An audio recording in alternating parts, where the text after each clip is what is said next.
রিকশা চালকের স্ত্রী এইচএসসিতে গোল্ডেন পেয়েছে, ওনাকে নার্সিংয়ে পড়াবে শুনে বেশ অবাক হলাম।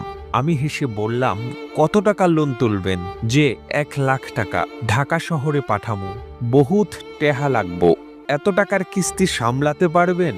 পারমু স্যার, মাঝরাইত অব্দি রিস্কা চালামু, এক বেলা খাওয়া কমাই দুমু, সব টেহা বউরে পাঠামু, হের যেন কোনো অভাব না হয়। আমি লোন পাশ করে বললাম, আজহার মিয়া, আরেকবার ভেবে দেখেন, বউকে পাঠাচ্ছেন ঢাকায়, ওখানে যদি। আর কিছু বললাম না। আমার কথা থামিয়ে দিয়ে আজহার মিয়া বললেন, না স্যার, বউরে মেলা বিশ্বাস করি, হে আমারে ঠকাবো না, খুব ভালো ঘরের মাইয়া, আমারে বহুত পেয়ার করে।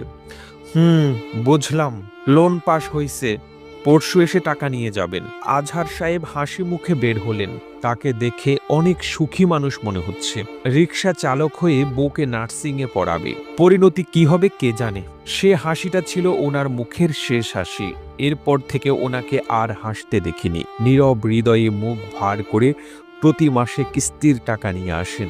সেদিন বললাম, আপনার স্ত্রীর পড়াশোনা কেমন চলে? তিনি চোখের জল মুছতে মুছতে বললেন, স্যার, হ্যাঁ, আমারে আর চায় না, হাত পা ধইরাও আটকাইতে পারি নাই। আমি বাকরুদ্ধ হয়ে গেলাম। আজহার মিয়াকে দেখে ভীষণ মন খারাপ হতে লাগলো। বেচারা স্ত্রীকে পড়াবে বলে লোন তুলল, স্ত্রী নেই, অথচ সে এখনো লোন পরিশোধ করছে। ভিডিওটি তৈরিতে তথ্য ও উপাত্তের সাহায্য নেওয়া হয়েছে জয়ন্ত কুমার জয়ের ফেসবুক স্ট্যাটাস থেকে।